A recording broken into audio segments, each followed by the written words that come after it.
We have a special session now with community leaders and elected officials. And on that group, we're going to be talking about the tax election for the city of Jackson. And so we're going to ask the following to raise their hand, and then we'll let them come in the order in which they are on the program. First, we have Bishop Randy Crudup is here. Senator John Horn. Okay. Councilman Nikita Stamps. Bishop Crudup will do the next steps afterwards. So we'll ask Bishop Crudup to come and get started. I am here to really lead this particular session around community leadership and tax election. I do want to say to everybody first that Working Together Jackson has not endorsed, okay? Let me just get that up front, okay? We have not endorsed the tax increase.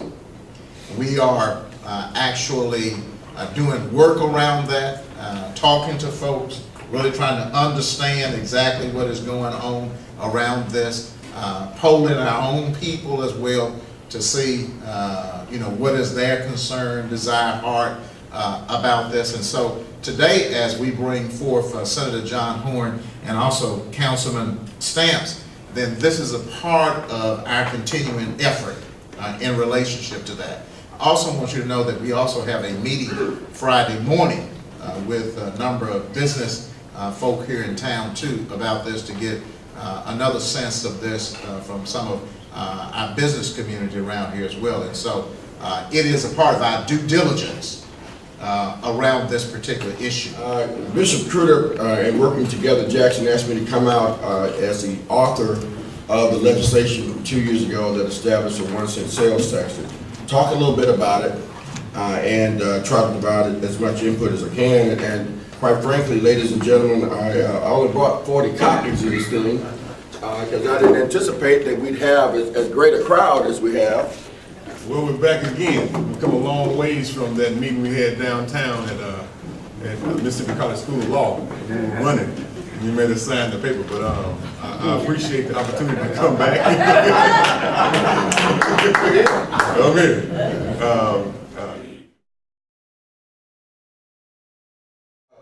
Let me just give you a little bit of background about how we came to the idea that we needed a 1 cent sales tax. Quite frankly, I had to deal with the consent decree that the federal government had put on the city of Jackson to try to deal with a lot of the infrastructure needs, particularly water and sewer improvements, that has had an estimate of need anywhere from $500 million to as much as $800 million. So we've got to come up with some money. We have to raise some money somehow to pay for this system. But like I said, I appreciate the opportunity to come back and speak to this issue. I focus more on what we're going to do with the money. Are we going to spend money with Jackson-based businesses who hire Jackson residents, or we're not? Because in the implementation of this, we have to use this opportunity to help us solve more problems than just fixing some infrastructure. It has to be used to spin off more economic development and more and reduction of crime, because one more job in Jackson reduces crime to a degree in Jackson. With every job, that means you have a household stabilized, and then things start to move forward. And that also helps our school system.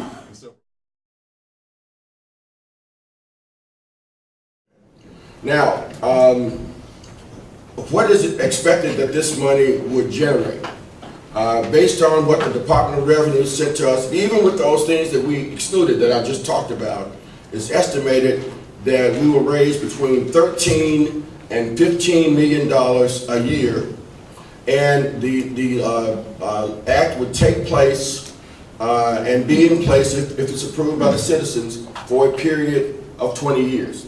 So we have an opportunity over a 20-year period to raise about $300 million to take care of those infrastructure needs. And the other thing I want to mention is that the city has the opportunity to, knowing that it's got a dedicated revenue stream, It can issue bonds for these improvements soon after the measure is approved by the citizens, and then use those collections over the next 20 years to retire the debt on the bonds. But we don't have any other mechanism other than this 1% sales tax in order to generate the funds. And it's only going to generate a portion of the funds. Like the senator said, it's only going to generate at the most, $350 million. But we have $1 billion bill that we're looking at. So with this being our only opportunity to generate those types of funds specifically to fix the problem, because it's not a blanket tax increase that goes into the general fund. It's specific for a specific purpose.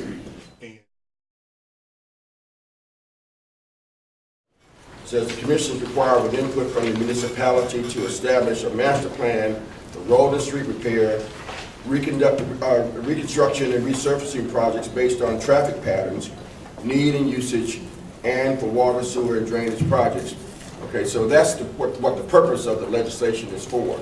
And then working with the commission and the city of Jackson, that master plan will reflect how those improvements are going to roll out.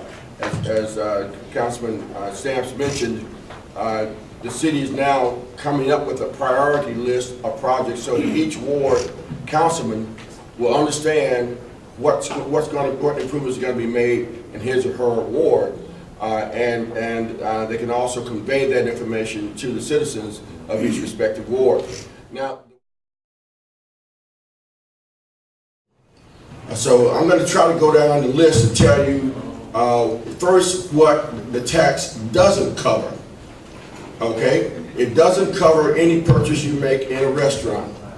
It doesn't cover any expenditure you have on a hotel. It doesn't cover any groceries that you would want to go to the grocery store and buy. And because we don't tax prescription drugs or gasoline at 7%, it doesn't cover any of that. It also doesn't cover your cable bill, your phone bill, or any of that. So, but if you go to the store and buy a can of motor oil, if you go to the store and buy some detergent, if you go to the store and buy some picnic supplies, you'll pay 1% more for that if the citizens approve the tax. Years ago, we passed it in 2011, and the city has just gotten around to deciding that it wants to go ahead and move forward with it. The problem with that is that, first of all, we only get 2 bites at the apple. We get two chances to pass this bill. And if by June 30th of 2014, we've not passed the bill, the law goes away. Okay? You may not vote.